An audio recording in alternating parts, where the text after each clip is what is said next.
เริ่มแรกเฮาก็เอาแกงคูนยัดเข้าไปอีกทุกคนจะคิว2 คิวยัดเข้าไปอีกแล้วฮากะพอเราทุกคนหลังจากนั้นพูตัวนี้เฮาแตะปูนแล้วเฮาก็กัดเข้าไปทุกคนกัดเข้าไปตัวจังหวะเลยว้าวใส่หลังจากนั้นเฮาก็ใส่ยาทุกคนสียา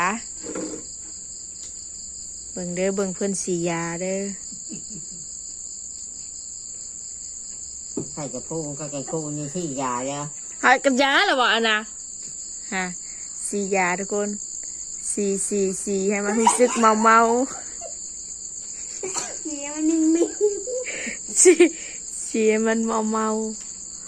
บ่ได้สูบกับสีเอาอันดับต่อไปเลี้ยงไว้ในแจกขี้ไม้เราดับต่อไปหาอย่างน้อบัดนี้หาเปลือกเมือกทุกคนเปลือกเมือกใส่มาหาเปลือกเมือกก่อนทุกคนของแท้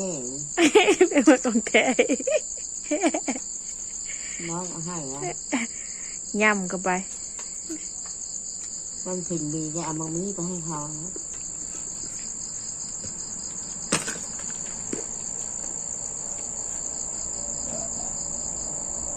ไปแล้วบ่อยบุกาหมากับบ้าจะพุ่งเลยใส่ยังบัดนี้ค่ะขี้เขาใช่เพียงใส่ขี้เสียหลังจากนั้นแล้วเขาก็สีนวดบัดนี้ทุกคนสีนวดบ่ให้ซบมันเกิมบ่ให้น้ำหมากเกิมซบทา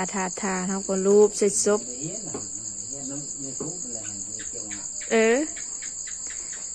นี่เป็นอันว่าแล้วเราบอกบัดนี้โอ้แล้วหูเพียงมากใส่เราบอกเคี่ยวมากผมไปใส่มากเดี๋ยวก็เขานี่คุยกับไปพี่น้องเลยหามากทุกคนกำลังหามากเฮียมากพอได้ไปตลาดมากแพงช่วงนี้บ่ใส่จากนั้นเขาก็ย่ำย่ำเขาก็ทมทิม